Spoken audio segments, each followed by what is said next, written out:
Oh.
Now we go to the shop.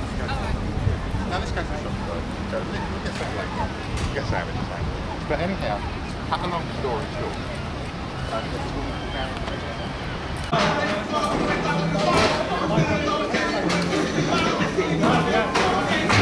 Bible churches in the UK. It was built in the 1820s by Sir Charles Barry, who of course built the Houses of Parliament in London. I hope he had someone helping him. Right below you now and over towards the Palace Pier is the very area used for the action scenes in the 1979 hit film Quadrophenia, set in 1960s Brighton and involving mods and rockers with music by The Who. Other notable films made in Brighton and Hove include Wish You Were Here, Oh What a Lovely War, directed by Richard Attenborough, and of course Brighton Rock, starring Richard Attenborough, made in 1947. The Brighton Wheel is actually located in Madeira Drive, the finishing line for the Brighton Marathon, and the location for several classic vehicle events throughout the year, including the finishing line for the famous London to Brighton veteran car run.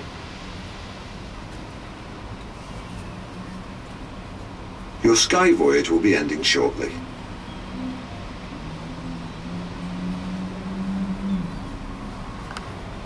During the voyage, you'll reach a height of some 50 metres above sea level, and you'll be able to enjoy views extending as far as 25 miles. As we ascend in a westerly arc, you'll have great views over the English Channel to the south, and of course northerly panoramic views across the city of Brighton and Hove and beyond. Some of the sights to look out for include the Palace Pier, now known as Brighton Pier, right next to us, which opened in 1899. And beyond, the ruins of the legendary West Pier, built in 1866, whose magnificent concert hall saw performances by Sir Edward Elgar and was also a location for the 1973 film Carry On Girls. Looking to the west and the north, there are many notable sites.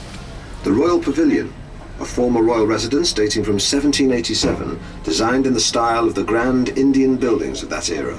Originally a seaside retreat for George, Prince of Wales. The Prince is said to have had a tunnel dug from the pavilion to his girlfriend's house nearby, laying the foundations for Brighton's first ever Dirty Weekend. It was subsequently used for holidays by Queen Victoria and is now open to the public. To the northwest is Brighton's original town hall. It's easy to spot with its Ionic and Doric columns.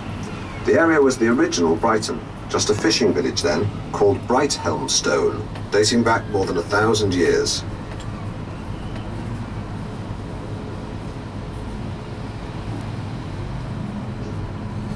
A little way along the seafront to the west lies the historic and sumptuous Grand Hotel, built in 1862, whose guests have included Ronald Reagan, Lady Thatcher, Napoleon III of France and President Kennedy of America. Just along from there is the impressive Brighton Metropole Hotel, which was built in 1890. It has 340 bedrooms, one of which was occupied by Oscar Wilde on more than one occasion. Popular since Victorian times, the huge pebble beach below stretches for several miles and has helped to put Brighton in the world's top 10 beach destinations, despite the pebbles and the cold seawater. But it's fine once you're in, or so I hear. It was traditionally thought to have medicinal qualities. Certainly wakes you up. In fact, even the young Winston Churchill swam here regularly whilst a schoolboy in Hove. Further along to the west you can see Hove Lawns with the angel statue dedicated to the city's nurses. This also marks the border between Brighton and Hove. A few miles further west you can see the tall chimney of Shoreham Power Station, Shoreham Harbour, and beyond that, along the coast, is the town of Worthing. On a clear day you can see the pier. Just across the gardens from Brighton Pavilion lies the Brighton Dome, host to the 1974 Eurovision Song Contest. South Downs National Park, recognised as an area of outstanding natural beauty. The views near Devil's Dyke were said by the painter Constable.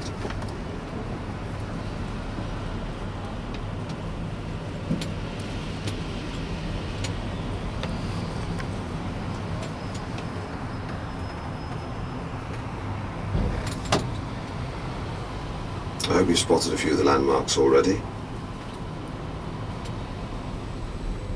Well, I'm going to keep quiet for a moment and let you enjoy the scenery.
Ja, dit hoorde daar.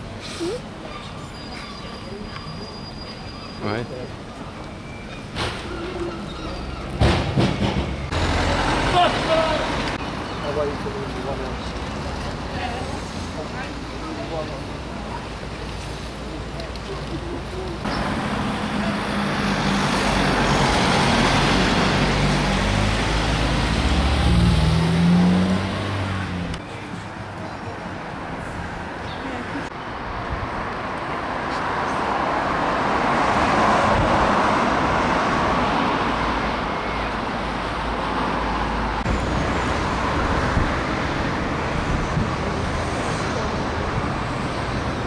Adesso date che c'è.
Mm.